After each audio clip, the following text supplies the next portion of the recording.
Hey, I'm Pastor Rod. Thanks for joining us today. I hope this message makes a difference for you. You know, I love sports, but I rarely sit down to watch an entire game. I just watch the most exciting part. The fourth quarter of a football or a basketball game. The last two innings of a baseball, well, two is a long time for baseball, maybe last inning of a baseball game. The last three holes of a golf tournament, or the last race in a track meet. Now, I understand. I miss the subtleties of the game and some great plays, but what I like to watch best are awesome finishes. Now, there's no way I could show you all my favorites, but here are my 5 favorite finishes of all time. Watch.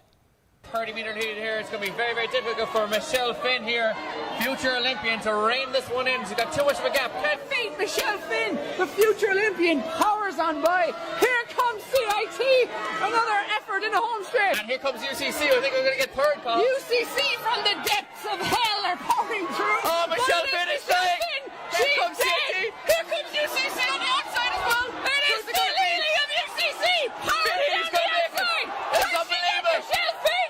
She's out on her feet. God, it's unbelievable. That is unbelievable. Phil Healy, what a run. Who had the hot hand from 3 in the first half. They're going to have to do something from the outside now. It's Page off balance. Puts it up. They go length of the court with Archie Diacono. 3 seconds at midcourt. Jenkins gives it to Jenkins for the championship.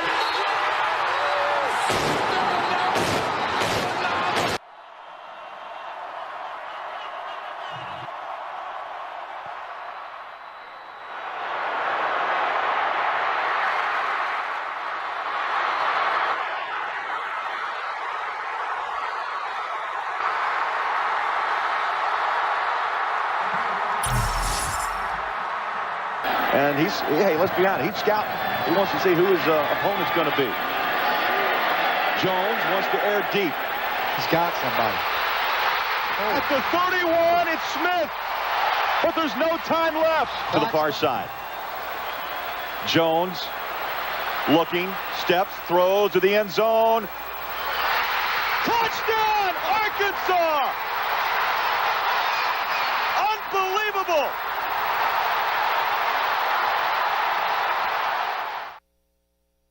It's kind of fun. There's some cheering in the room right now. They called that Razorbacks win the Miracle on Markham. You know, maybe you're not a sports fan, but you love movies with touching endings. My wife Cindy watches Hallmark movies. I can't watch them with her, not because they're just boring, but because they all end the same. It's just different actors in different clothes in different states. The story's always the same. If you've never seen a Hallmark movie, I'm going to save you time and hassle. You can just watch this instead. Hi, super supportive BFF. I'm calling to briefly summarize my backstory. I'm going home for the annual Tiny Hometown Merry Christmas Festival. I've been so busy doing busy business lady things. I haven't had time to meet and fall in love with my soulmate. Now I have to go to the festival all alone. Oh, I have to leave at this exact moment. Bye. Oh no, my high-end sport utility vehicle is almost out of gas. I'll have to stop at this tiny hometown gas station.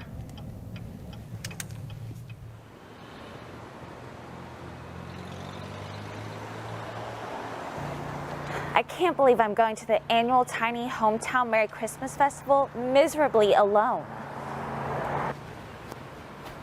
Kara? John? Wow, I've been thinking about you ever since you broke up with me and moved away to be a big city business lady. You once had no discernible talent or ambitions, but I can tell now you're hardworking and trusted by the community I left behind. I can't believe you appeared at the exact moment I realized I'm miserably alone. This will be the first in a series of signs that means we're meant to be together. Why don't you come to the annual Tiny Hometown Merry Christmas Festival with me? I could think of nothing finer.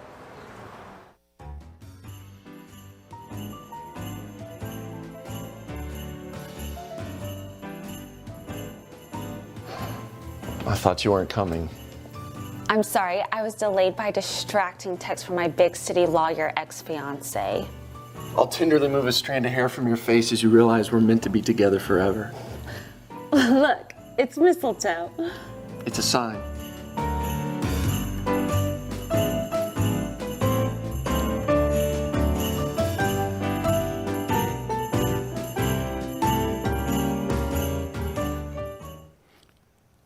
I mean, that is all the movies. In fact, Cindy sometimes fast forwards through the movie to the ending. And at least you can say this with Hallmark movies, she's never disappointed with the finish. Growing up, my whole family played the piano. I was the worst of the group, no big surprise. But I knew how to irritate my family. I would walk over to the piano and just do this.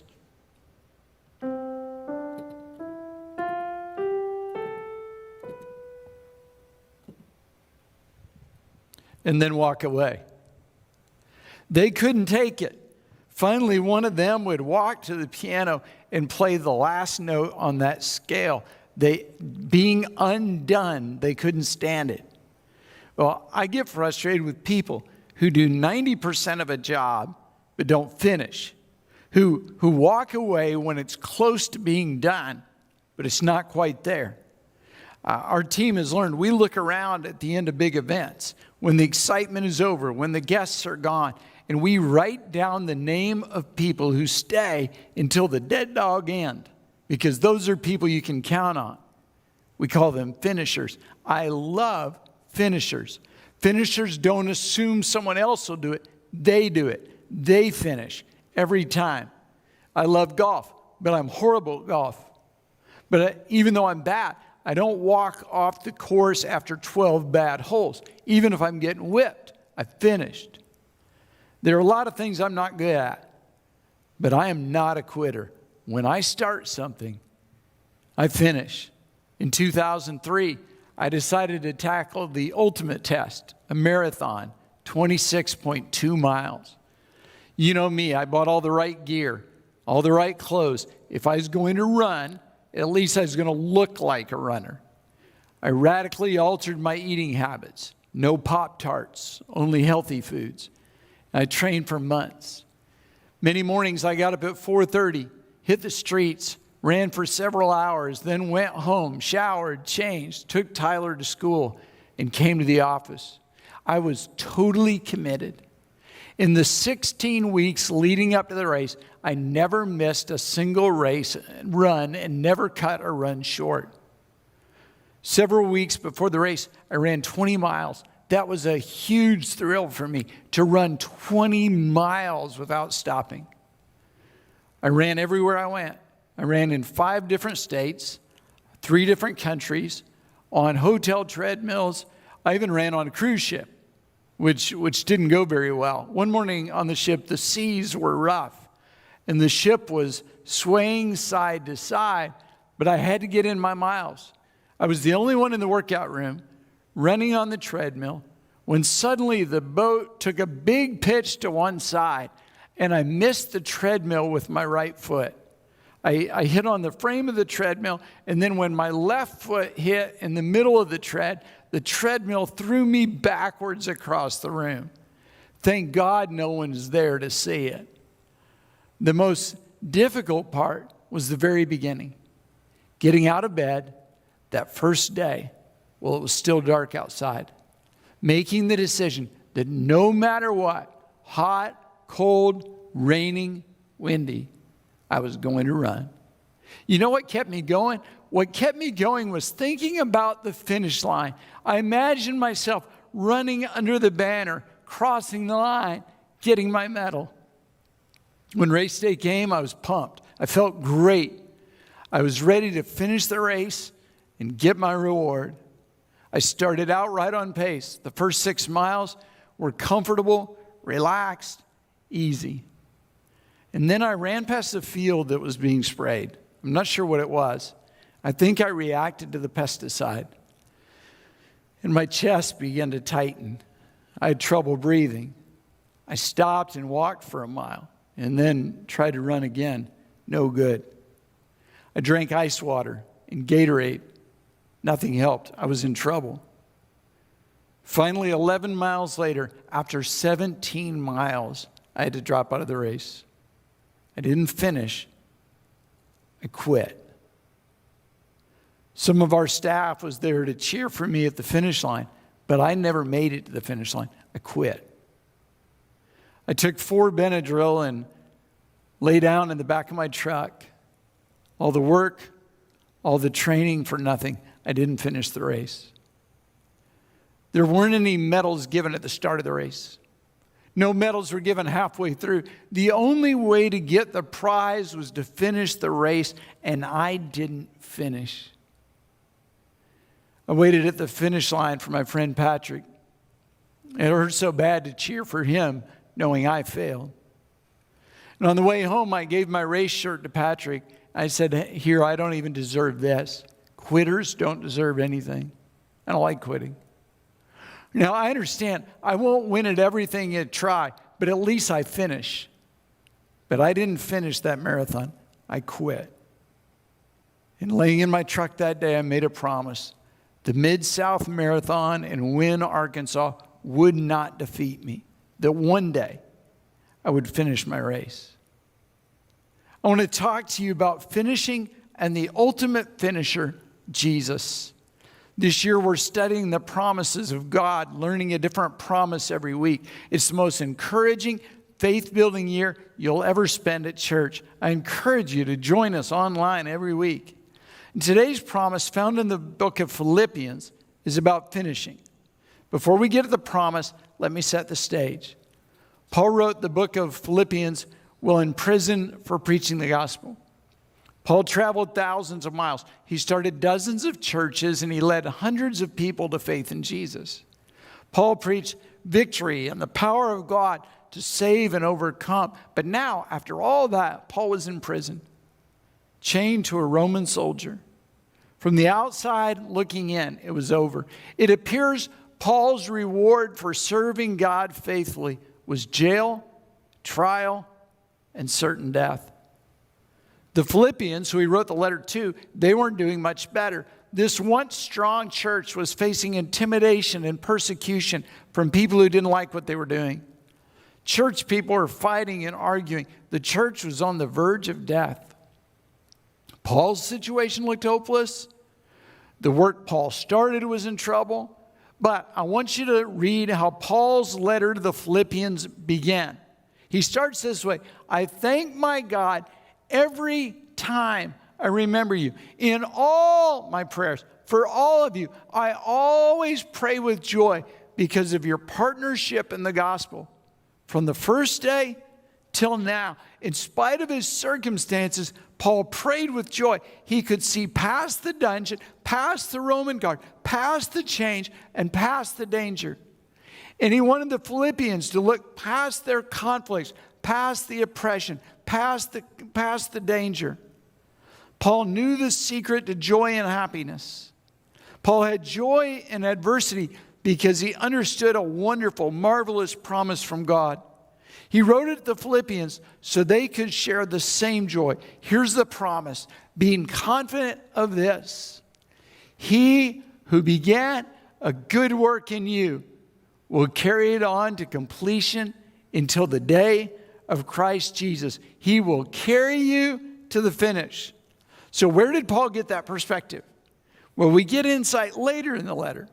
In chapter 3, Paul wrote, "I want to know Christ and the power of his resurrection and the sharing of his sufferings, becoming like him in his death, if somehow I may attain the resurrection of the dead."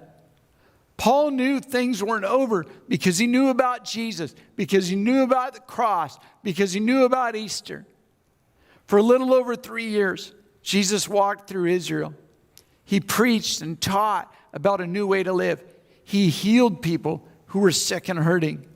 He challenged authorities who weren't living right. Most of all, Jesus gave hope to people who'd been hopeless. He inspired people to believe that God was doing something special and new. Jesus attracted the attention of beggars, lepers, soldiers, and kings. Thousands of people abandoned the religious systems of the day to follow Jesus. He was the talk of the town. And finally, the power-hungry religious leaders and ungodly political leaders couldn't take it anymore. They captured Jesus, and they falsely accused him of crimes he didn't commit. They beat Jesus. They mocked him. They crucified him on a cross. And at that moment on the cross, it looked like Jesus was done, that God's plan was stopped by evil leaders.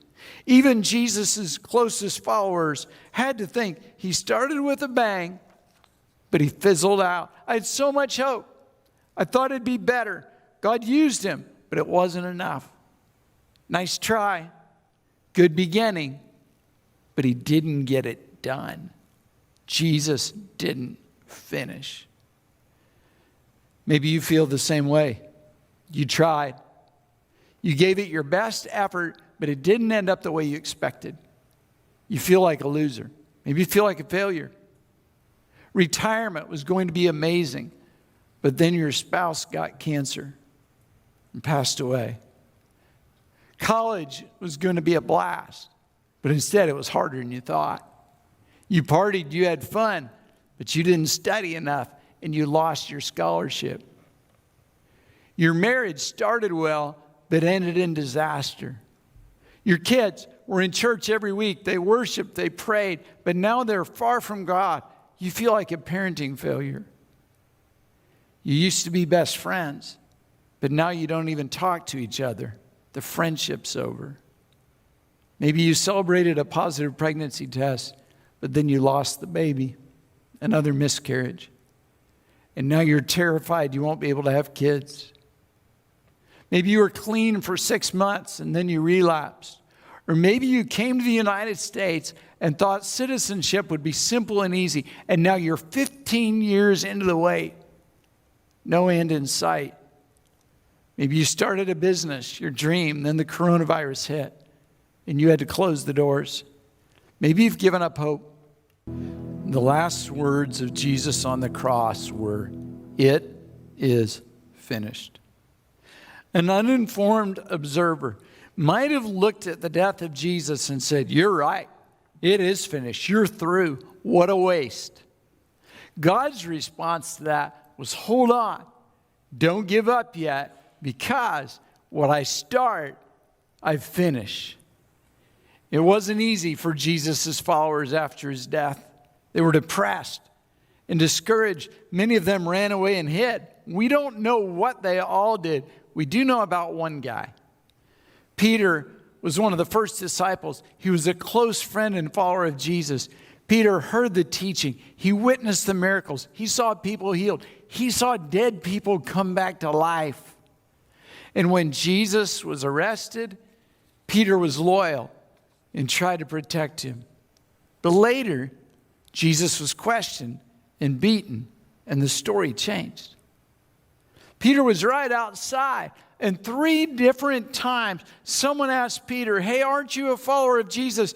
And each time Peter lied and said he didn't even know Jesus.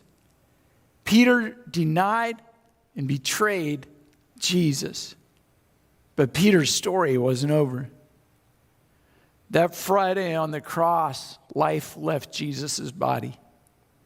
Those who buried him blocked the entrance to the tomb with a large stone. But on Easter Sunday morning, the stone blocking that tomb was rolled away by the power of God. And then something else remarkable happened. Jesus walked out of that tomb. Jesus rose from the dead. No grave could keep him, and death couldn't stop him. See, on Friday, it looked finished. But on Sunday, it was obvious. God's plan was far from over. Why? Because what God starts, he finishes. Now, I want to show you a special part of the story, something you may have overlooked.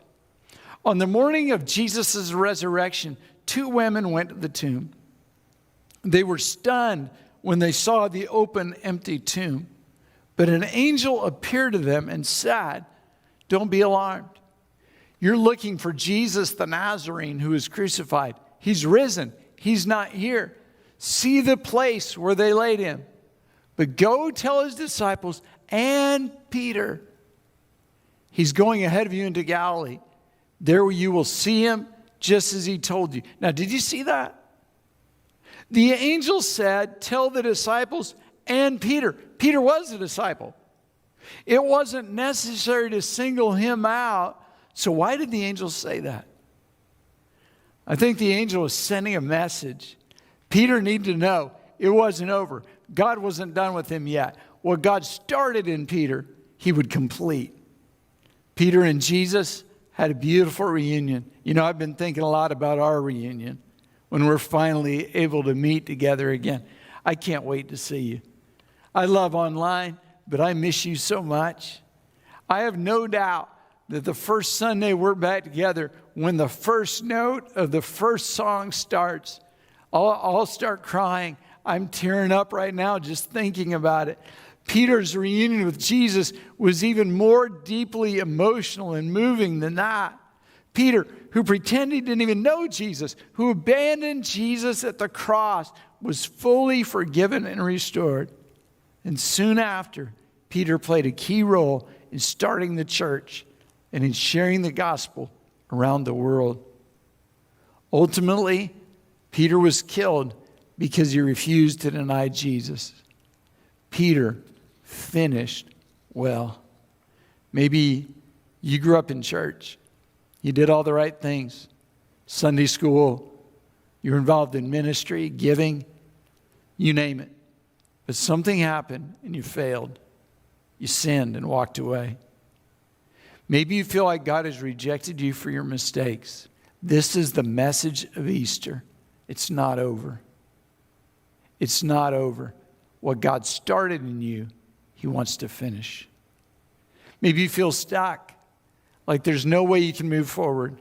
You're desperate for a breakthrough, but something is holding you back. I want to say it again. I don't want you to miss this. What God starts, he finishes.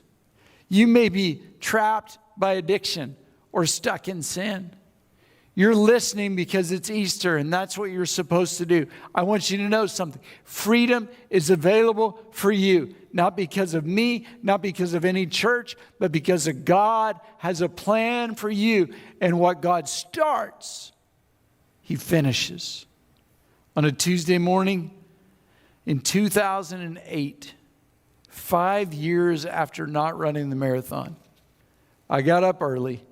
And one more time, Patrick and I headed to win because it was time for me to finish. This time, there was no pack of runners to keep me company. There were no volunteers handing out water along the way. There was no crowd waiting at the finish line. It was just me, something that needed to be finished. We drove to the spot where I quit. I had the GPS coordinates. And I started again. It was a lonely run. I dodged cars, dogs, dead animals, trucks. And then it happened. At about the 19.5-mile mark, I passed that same field. And wouldn't you know it, they were spraying again. And this cloud and the smell of the pesticide brought it all back to me. But this time, my reaction was different.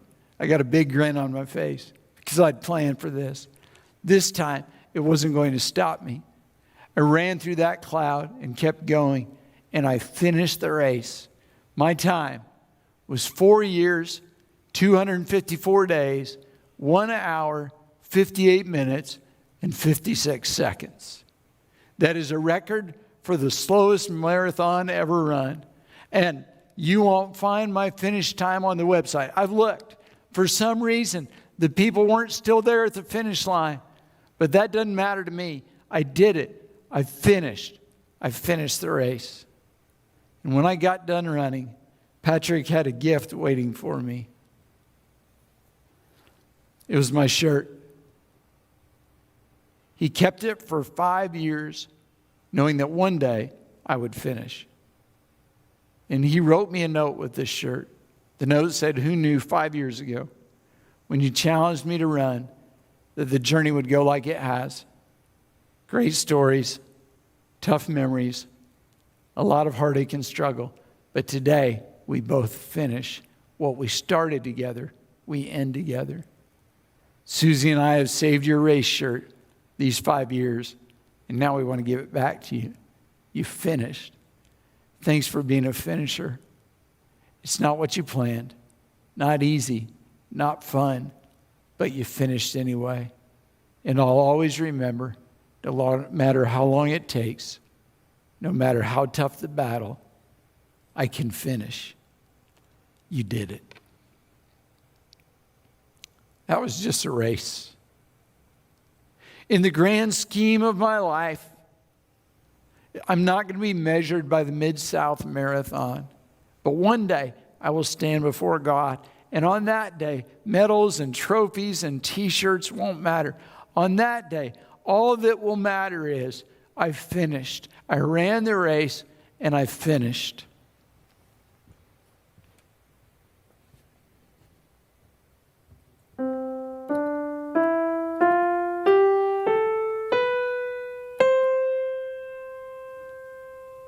I know that was driving some of you nuts. I finished the scale. My friend Anissa, I promise she's sang that note 10 times trying to finish that out. Let me tell you, what God starts, he finishes. And later, Paul, near the end of his life, wrote, I've fought the good fight. I've finished the race. I've kept the faith. And now there is in store for me the crown of righteousness, which the Lord, the righteous judge, will award to me on that day. And not only to me, but all who have longed for his appearing. I want to challenge you.